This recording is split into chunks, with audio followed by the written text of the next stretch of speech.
नमस्कार। Story bouquet में आज प्रस्तुत है प्रवीण कुमार की कहानी रामलाल फरार है। मेरी कहानी का पात्र परसों रात से फरार है। उस रात जब कहानी पूरी हो रही थी, मैंने उसे बुलाया। कोई बड़ा काम नहीं था, फिर भी कुछ बुझा बुझा सा दिख रहा था वह। मैंने जानबूझकर वजह नहीं जाननी चाहिए, क्योंकि मानव स्वभाव जानता हूँ। मन वैसे ही कभी कभी उदास हो जाता है इंसान का, पर मैंने उससे ये उम्मीद न की थी, कतई नहीं। देर रात तक तो वह था ही कहानी में, लगभग 2:30 बजे तक। लेकिन कल सुबह जब लैपटॉप खोला तो देखा एकदम से गायब, मतलब अचानक ही फरार। अब दिक्कत यह है कि जहां जहां उसके विवरण थे उन्हें लेकर वो भाग गया है, कुछ भी नहीं छोड़ा। कहानी के पूरे प्लॉट का सत्यानाश कर गया है वो। कल दिन भर खोजता रहा, पर कोई फायदा नहीं। कोई खास कष्ट भी नहीं दिया था मैंने उसे। वह हौले से आया था कहानी में, जैसे कि सामान्य आदमी आता है। दुनिया जानती है कि मैं आम लोगों के लिए ही लिखता हूँ। ये औसत और सामान्य कहे जाने वाले लोग ही मेरी ताकत हैं। उसी ताकत का एक हिस्सा था ये भगोड़ा।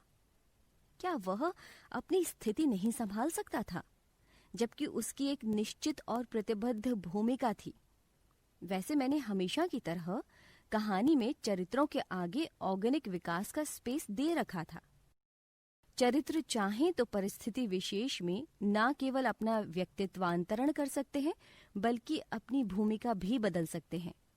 मैं तो किसी पात्र को इतनी छूट देता रहा हूं कि उसे यदि कोई दिक्कत है तो वो बात कर ले मुझसे। ये क्या बात हुई कि बात भी ना करो और यकायक बिन बताए फरार हो जाओ? रचनात्मक श्रम क्या होता है, इसका अंदाजा भी है कि नहीं इन लोगों को? हद हो गई ये तो। आशंका हुई किसी और लेखक से कुछ साठ गांठ तो नहीं हुई उसकी। नहीं तो ऐसे कोई नहीं जाता। आखिर कमी ही क्या थी मेरे यहाँ? न भूखा रखा, न यंत्रणा दी। हाँ, एक बार पिटवाते पिटवाते बचा लिया मैंने, पर यह भी पुरानी बात हो गई। मुझे लगा था कि नहीं नहीं, मनुष्य का स्वाभिमान उसकी मजबूरियों से ऊंचा ही होना चाहिए। इतनी परवाह कौन लेखक करता है भाई? पर मैंने की। कई उबड़ खाबड़ पड़ाव आए, पर क्या मजाल कि कोई हाथ लगा दे रामलाल को। जीवन हो या कहानी, मनुष्य का स्वत्व बचा रहना चाहिए। कितने लेखक सोचते हैं ऐसे, पर मैं सोचता हूं फिर भी। कल के दिन भर की खोजबीन से थोड़ी सी थकान हो रही थी। शाम होते ही यूं ही जरा टहलने निकल गया। लौटा तो थोड़ी मछली लेता आया। बहुत दिन भी हो गए थे। कहानी के चक्कर में ढंग से कुछ खाना पीना नहीं हो पा रहा था। शाम सुहानी थी, बिन बरसात ही हवा ठंडी थी। ऐसा होता नहीं है अक्सर। मछली अच्छी तली थी मेड ने, स्वाद शानदार रहा। इधर उधर के मेल चेक किए और फेसबुक पर निपटने लगा। साले ये विरोधी, ये नहीं मानने वाले व्यंजना में ऐसे ऐसे तीर चलाते हैं एफबी पर कि मत पूछिए। मैंने भी ठोक दिया। 3 ही तो पंक्तियां लिखी वहां, पर ऐसी कि बिल बिला गए होंगे साले। मैंने लिखा, भाषा के भस्मासुरों सुधर जाओ, पुराने प्लॉट के नए खेतीहर। बस इतना ही लिखा। मजा आ गया। लॉग आउट करके निकल भी आया कि अब सुबह देखूंगा लाइक्स और कमेंट्स। 300 से नीचे का हिट तो होना ही नहीं था उस पोस्ट पर।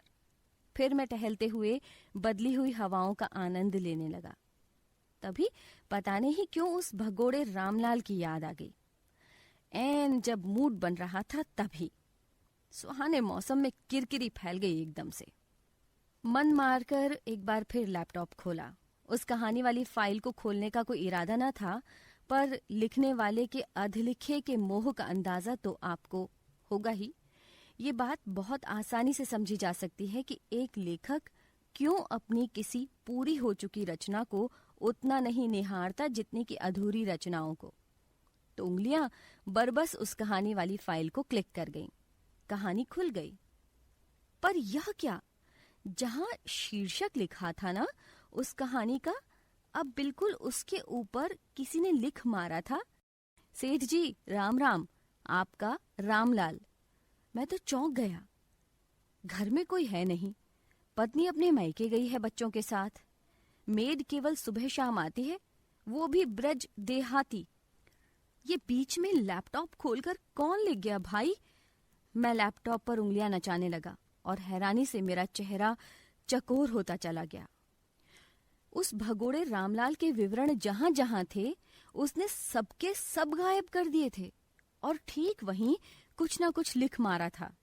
कहीं ठाकुर साहब की जय, तो कहीं पाए लागी पंडित जी, तो कहीं इस तरह के मिलते जुलते वाक्य।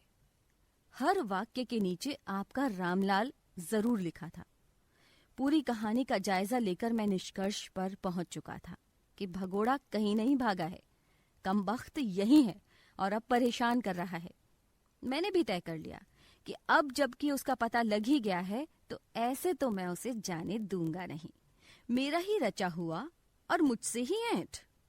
मैं जानता था कि नंगी आंखों से उसे देखना पकड़ना अब मुश्किल है, पर वो लेखक ही क्या जो जाल ना बुने। मछुआरे के जाल में मछलियां पड़ती हैं और लेखक के जाल में सभ्यताएं। किसी एक पात्र को पकड़ना कौन सा मुश्किल काम है। मैंने उसके लिए एक चिट्ठी छोड़ी, ठीक नीचे जहां कहानी लगभग खत्म होनी थी। मैंने लिखा, प्रिय रामलाल, मैं जानता हूं कि तुम यहीं कहीं हो। मैं न तो इतना कट्टर हूं कि तुम्हें नमक हराम कहूं और न ही इतना उदार कि तुम्हारी गुस्ताखी माफ कर दूं, पर एक आध बातें मैं जानना चाहूंगा। इतना हक तो है मेरा। अव्वल तो यही है कि इस तरह फरार होने का क्या मतलब है? तुम्हें कोई नाराजगी थी तो बात करते, क्या मैं इतना निर्दयी हूं? दूसरा सवाल यह है कि जहां जहां तुम्हारे विवरण लिखे थे मैंने, उसे लेकर फरार क्यों हुए? और फिर वहां पंडित जी, सेठ जी, ठाकुर साहब लिखने का औचित्य क्या है? जिस आदमी की आधी उम्र निकल गई जाति द्रोह में, उसका ऐसा अपमान? हो सके तो लिखना इस पर। इतना तो पढ़ा लिखा निर्मित किया ही है मैंने तुम्हें। धन्यवाद। बस इतना ही। फिर उसके नाम की चिट्ठी छोड़कर मैं सोने चला गया। नींद बड़ी प्यारी आई कल रात। न किसी बुरे ख्याल ने तंग किया और न ही किसी तरह की कोई दैहिक बेचैनी थी। सुबह उठा और कहानी वाली फाइल को खोल लिया। मेरा अंदाजा सही निकला। रात के सन्नाटे में आया था मरदूद और जवाबी चिट्ठी चेपकर भी चला गया। लिखा था, लाला जी नमस्ते, मुझे रचकर तुमने कोई एहसान नहीं किया है। मैं उसके नमस्ते के बाद के पहले वाक्य पर ही ठहर गया। एक तो उसने मुझे आपकी जगह तुम लिखा, ऊपर से लाला जी और एहसान वाली बात। मन खिन्न हो गया। खैर, मैं उससे आगे का पढ़ने लगा। लाला जी, मैं जाता नहीं तो क्या करता? तुमने बातचीत की हैसियत ही कहाँ दे रखी थी? तुमने मुझे ज्ञान तो दिया, पर हैसियत नहीं दी। तुम्हारे भीतर के लोकतंत्र को काट मार गया है, बल्कि मैं कहूं वह था ही नहीं कभी तुम्हारे भीतर, तो इसमें अतिशयोक्ति न होगी। तुम्हें लाला जी, पंडित जी या ठाकुर साहब ऐसे ही नहीं कहा मैंने। मेरे विवरण जहां जहां तुमने रचे थे, उसमें से एक श्रेष्ठता की गंध आने लगी थी मुझे, एक अजीब किस्म की गंध। उन विवरणों में से कुछ विवरण मैं वापस छोड़े जा रहा हूं। उसे फिर से देखो, शायद तुम वह देख लो जो मैं देख सूंघ रहा हूं। मैं फिर आऊंगा, पर यह भी सोचना कि मेरा नाम आखिर रामलाल ही क्यों रखा तुमने। तुम्हारा रामलाल। चिट्ठी पढ़ने के बाद मुझे लग गया था कि वो मेरी उम्मीद से ज्यादा समझदार हो चुका है। उसकी दावेदारी किसी शोधार्थी से कम न थी। जब से उसे रचा है, क्या इतने दिनों के बीच वो मेरी लाइब्रेरी से किताबें चुराकर पढ़ता रहा? इतना शार्प दिमाग। पर सच में ऐसा होता है क्या?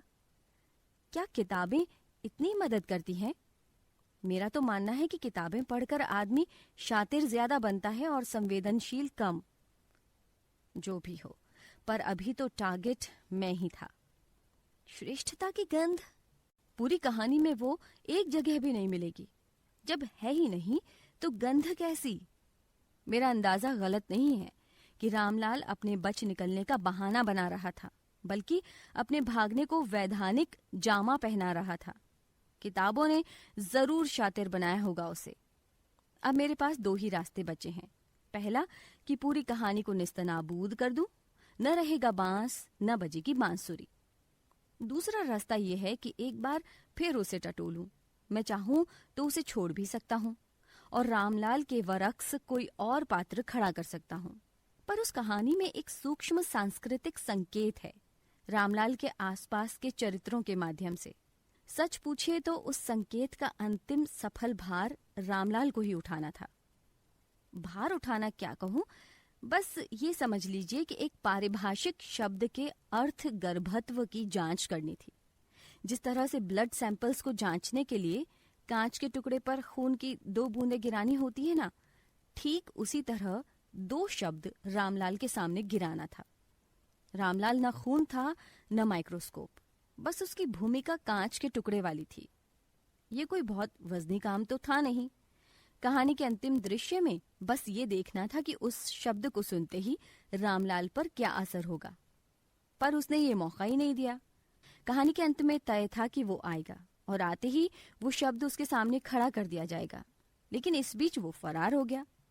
मुझे यदि हल्की सी भी भनक होती उसके भागने की तो मैं उसी रात उसकी भूमिका खत्म करके कहानी भी खत्म कर देता, पर रात के 2:30 बजे बाद मुझसे जगा ही नहीं जाता। मेरी भी सीमा है, तो सो गया लैपटॉप बंद करके। ओह, अब क्या ही कहूं। खैर, मैंने तय किया है कि उन विवरणों को जिन्हें वापस रखा गया है पढ़ूंगा जरूर, पर ये रामलाल नामकरण को लेकर उसे दिक्कत क्या हो गई। एक औसत चरित्र का नाम क्या फ्रैंकलिन डी रूजवेल्ट रखना होता है? कथानक और कथ्य के संतुलन को वो वामड़ क्या समझेगा? नामकरण में उलझना ही बेकार था मेरा। मैं यकीन से कहूंगा कि वो उस कहानी के मूल कथ्य की मार्मिकता उसके रामलाल होने से ही खुलती है। पर एक बात तो है, मैं जब छोड़े हुए विवरणों को पढ़ने लगा, इन्हें कथा वस्तु के हिसाब से बहुत ठोक बजाकर मैंने तैयार किया था। पता चला कि उसके मनोविज्ञान को रामलाल ने चतुराई से पकड़ने की कोशिश की थी। कहानी का सार संक्षेप बताने की जगह उसकी भूमिका बताना चाहूंगा। वो एक प्रोफेसर का नौकर है, पर नौकर शब्द का प्रयोग उस कहानी में आपको ढूंढे से भी नहीं मिलेगा। नौकर तो छोड़िए, परिचारक तक का प्रयोग नहीं किया है मैंने। वो जिस प्रोफेसर के साथ रहता है वो प्रोफेसर रामलाल को साथी बुलाता है। साथी है ऐसा कोई और जो इतना मान दे, पर मैंने दिया। बहरहाल, मैं रामलाल की भूमिका पर आता हूं जो उस कहानी में है। भूमिका है क्या कहूं, बल्कि भूमिका को थी में ही समझें। कहानी का जो होना है वो तो होगा ही। रामलाल प्रोफेसर के गांव के हाशिए की जाति का एक सदस्य है। सदस्य है को था में पढ़ें, इसलिए कि पिछले 20 वर्षों से वो अब प्रोफेसर के साथ दिल्ली में रह रहा था।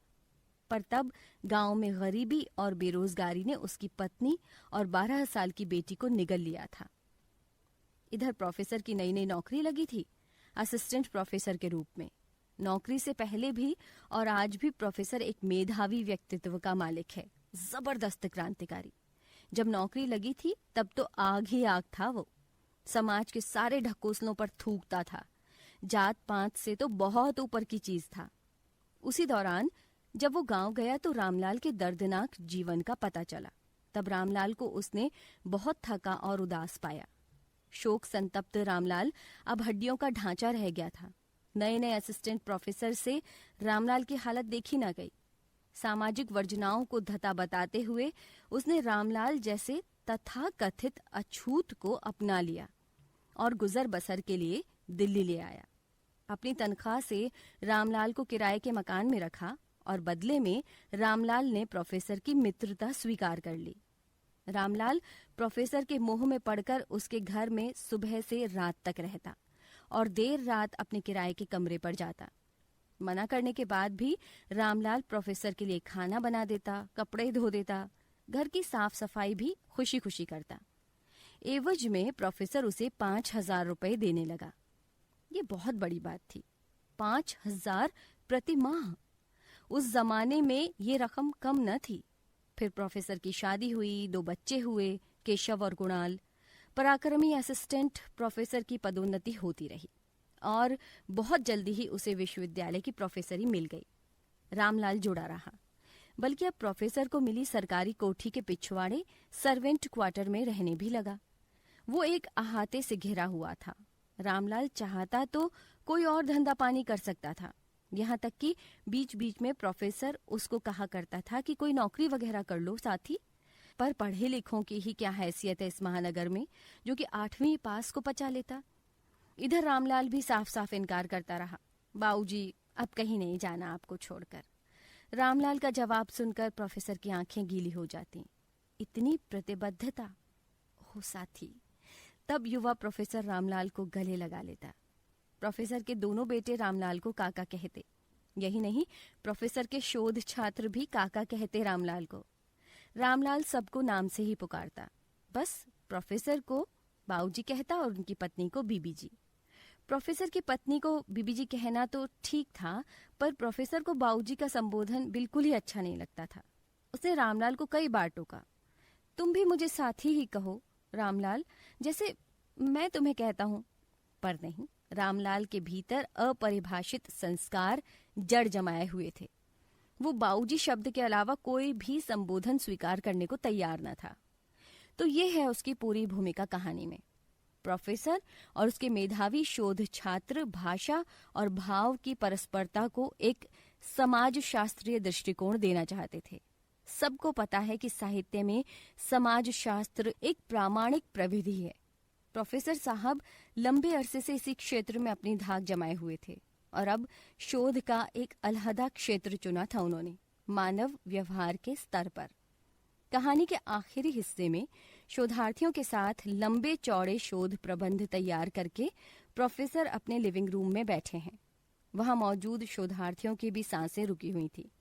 भाव और भाषा की परस्परता और नई पीढ़ी की उसके प्रति संवेदनशीलता की अग्नि परीक्षा की घड़ी थी। अब रामलाल को चाय नाश्ता लेकर आना था और वहीं पर मैं उस शोध प्रबंध की मार्मिकता की कलई खोलता।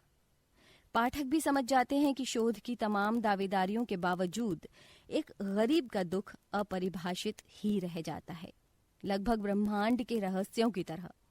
यहाँ भी पक्ष रामलाल का ही लेने वाला था मैं, पर ठीक उसी चाय नाश्ते के दृश्य के समय रामलाल फरार हो गया। उस कहानी की कोई दूसरी फाइल नहीं है मेरे पास।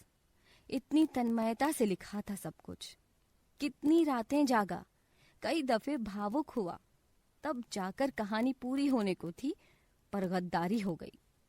और पता है उस भगोड़े ने विवरणों के नाम पर क्या क्या छोड़ा है? कोई भी पढ़ेगा तो ताज्जुब ही करेगा। मात्र कुछ शब्द छोड़ गया है। जी, केवल कुछ शब्द, और वे शब्द हैं ज्ञान, हैसियत, गांव, गरीबी, पत्नी और 12 साल की बेटी, मृत्यु, शोक, मित्रता, 5000, बीबी जी, केशव कुणाल, काका, बाऊजी, जड़ अपरिभाषित संस्कार। कुल जमा इतने ही शब्द हैं, बस इतने ही। इससे क्या कोई अंदाजा लगाए भला? कोई छोड़िए, एक लेखक इससे क्या ही पकड़ सकता है, जबकि कहानी भी मैंने ही लिखी थी।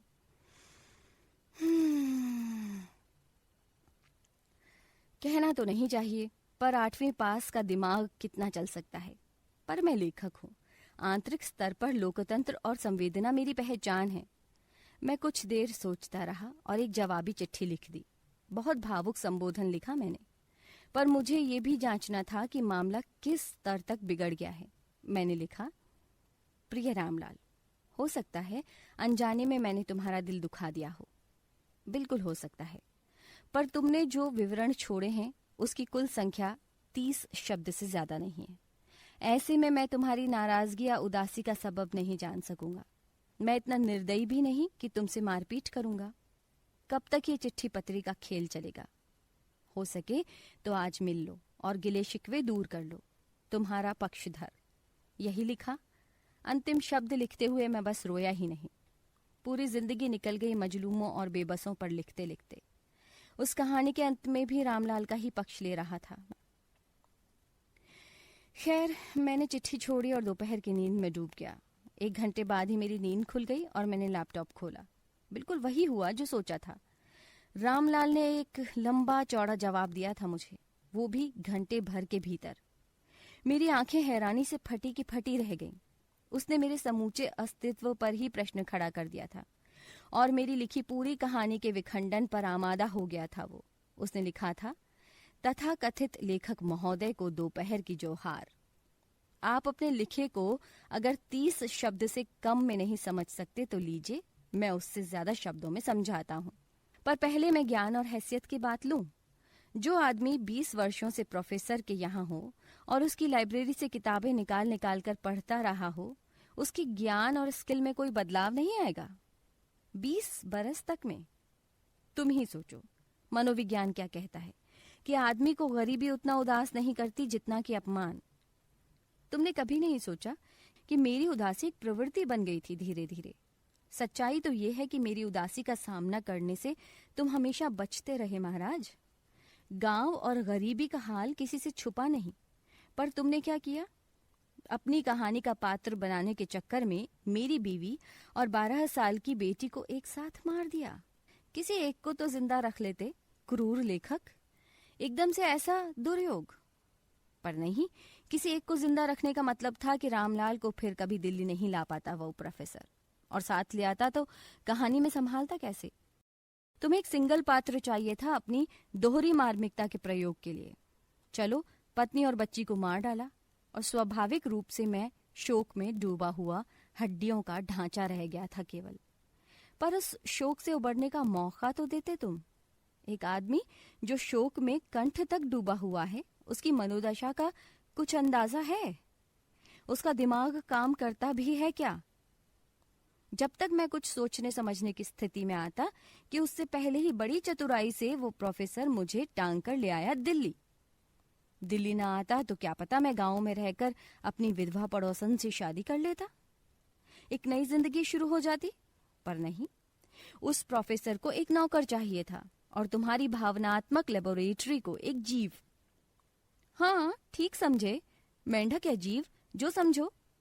जात पात के ऊपर उठने का दावा करने से अगर 20 साल से भी लंबे समय तक कोई वफादार जीव मिल जाए तो ये घाटे का सौदा नहीं है। और ये तुम बार बार 5-5 हजार की रट लगाए रहते हो ना, और प्रति माह की तनख्वाह का दावा करते रहते हो कहानी में। तो जरा ये भी सोचो कि जो आदमी 20 साल पहले इतनी रकम प्रति माह मुझे दे सकता था, क्या वो 20-30 हजार देकर मेरे लिए एक छोटी मोटी रेहड़ी नहीं खुलवा सकता था? पर नहीं, अगर मैं 20 साल पहले आजाद हो गया होता तो तुम्हारी कहानी के सूक्ष्म सांस्कृतिक संकेतों का क्या होता? यही नहीं लेखक महोदय, इससे आगे की भी सुनिए। मैं प्रोफेसर की पत्नी को बीबीजी इसलिए कहता था कि वो जब शुरू में आई थी तो उसको मेरा बहू कहना पसंद नहीं आया। उसने एक आध बार जब आंखें नचाकर मुझे घूरा तो मुझे लग गया कि उसे ये संबोधन अच्छा नहीं लगा है। पर हैरानी की बात, उसको मेरे बीबीजी कहने पर ना तो प्रोफेसर को कुछ खटका और न ही तुम्हें। मैं प्रोफेसर से 5-7 साल बड़ा था। तुमने कहानी में ये जिक्र नहीं किया कि प्रोफेसर मुझे बचपन में भैया कहता था। उसके गांव आने पर मैं ही उसका एकमात्र मित्र था। धीरे धीरे वो बड़ा हुआ और भैया शब्द गायब हो गया।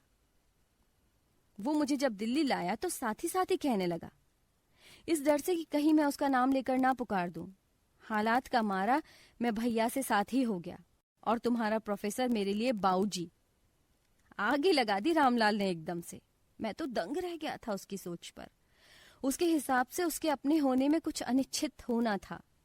रामलाल ने आगे मुझे संबोधित करके लिखा, उसके हिसाब से उसके अपने होने में कितना कुछ अनिश्चित होना था।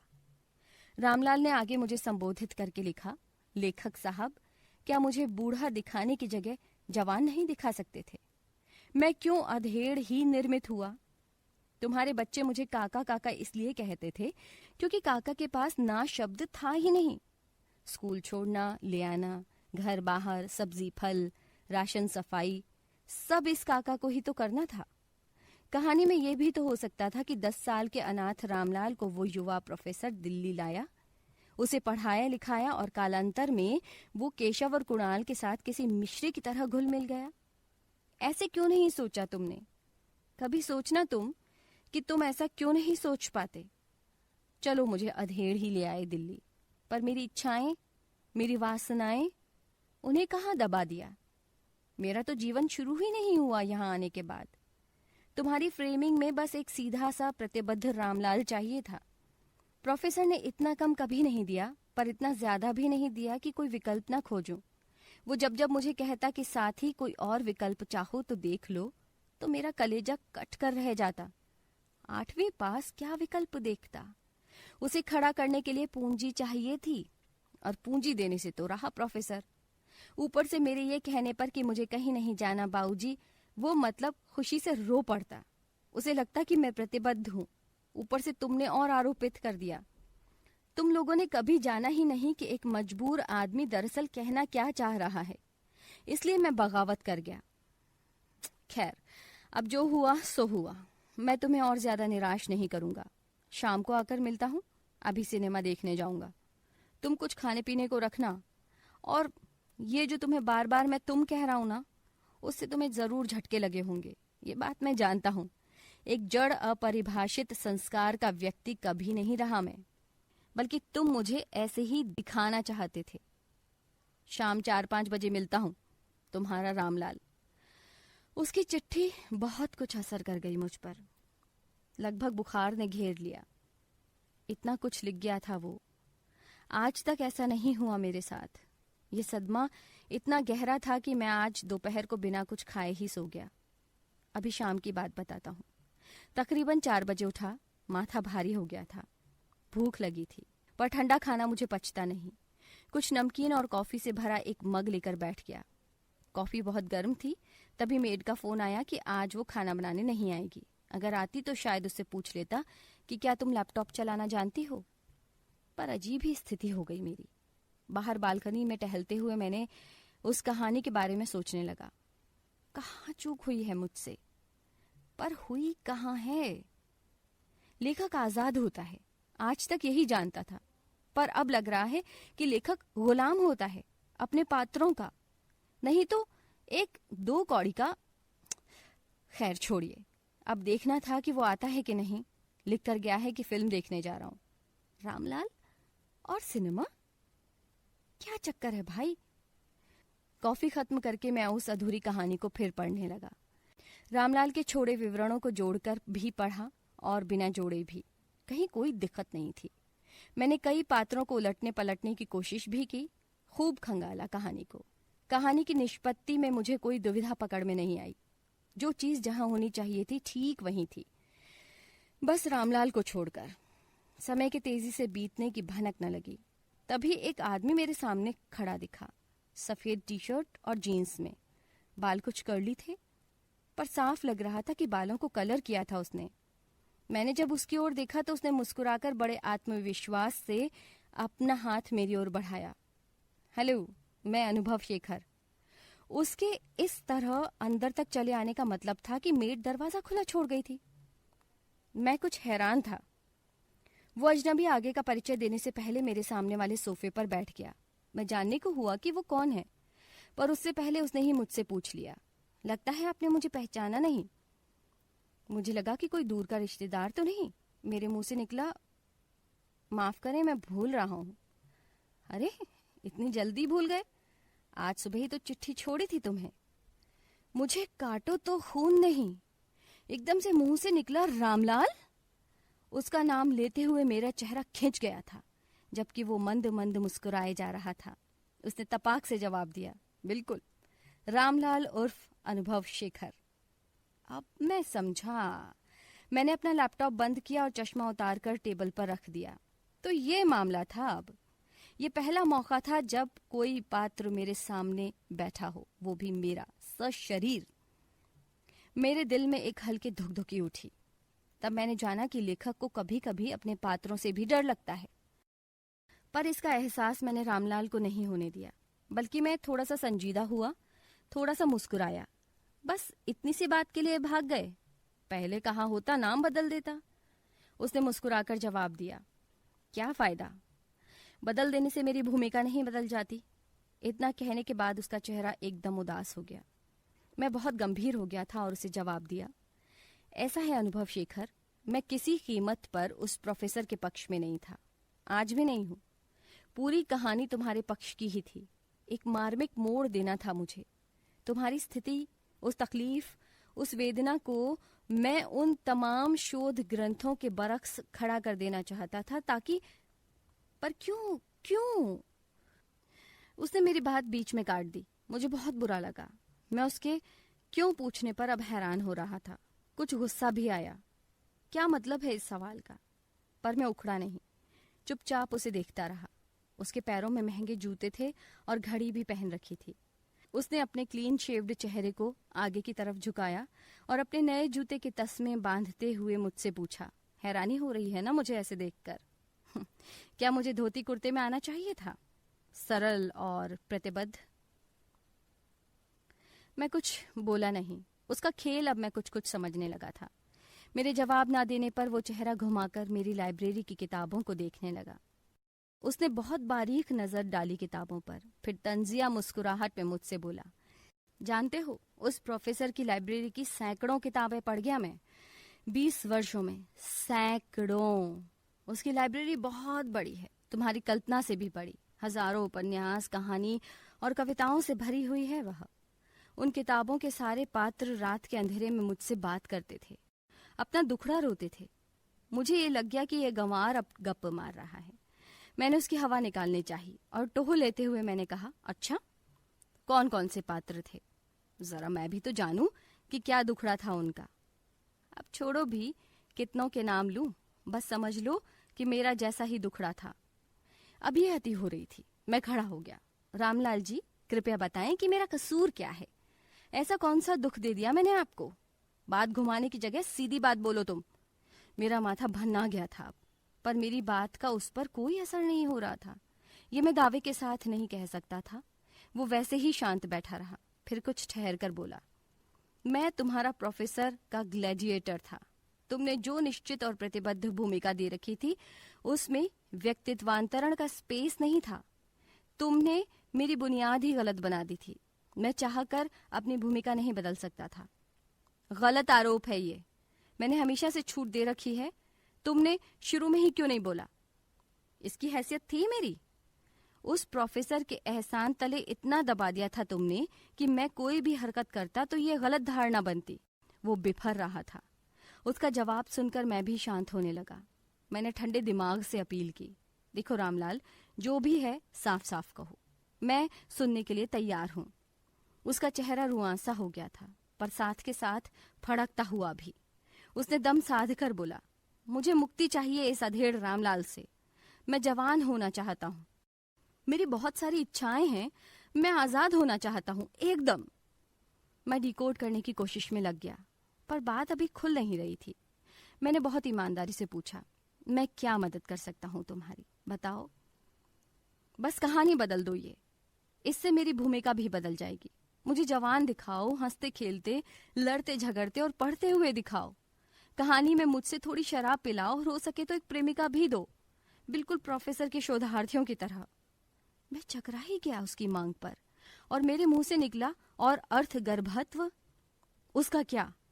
वह वास्तविक दुख जिसको कोई शोध ग्रंथ पकड़ नहीं सकता, उस मार्मिकता या त्रासदी का फिर क्या करूं मैं? तो उसके लिए पूरी जिंदगी बंधक बनाकर रखोगे तुम मुझे? वो लगभग चीख मार गया। फिर वो अपनी निगाह को मुझ पर धंसाए अनाप शनाप बोलता गया, सच में सम्मान नहीं दे सकते तो कल्पना में तो दे ही सकते हो यार। रामलाल का दुख अपरिभाषित और ब्रह्मांडीय नहीं। प्लीज समझो, रामलाल का दुख उसके रामलाल होने में है। उसे रामलाल से बाहर निकालो। मैं सच में अब समझ नहीं पा रहा था कुछ। मैं चुपचाप उसके साथ वाले सोफे पर आकर बैठ गया। अनुभव शेखर की देह लाल हो चुकी थी। मैंने ही उसे पानी दिया। एक घूंट में वो पूरा गिलास खाली कर गया। इधर मुझ पर एक ऐसा अपराध बोध सवार हुआ चाहता था जिससे मैं अब तक अपरिचित ही था। मैंने किया ही क्या था? लाख चाहने पर भी मेरा अपराध मुझसे पकड़ में नहीं आ रहा था। इसके बाद क्या हुआ ये बहुत जानने लायक नहीं है। फिर भी कोई शक शुबह क्यों रहे, बता देता हूँ। कोई माने या ना माने, पर मैं कहना चाहता हूँ कि अनुभव शेखर ने धीरे धीरे अपनी आंखें बंद कर ली। मुझे लगा कि उसे नींद आ रही है। मुझे उसके बहरूपीयपन पर कुछ आश्चर्य हो रहा था, पर कुछ दया भी आ रही थी। वो सोफे पर ही निढाल हो गया। उसे सचमुच नींद आ रही थी।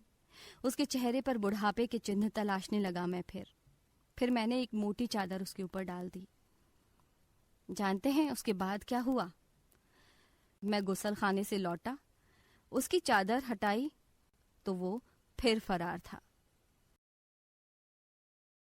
स्टोरी बुके में आज आपने सुनी प्रवीण कुमार की कहानी रामलाल फरार है।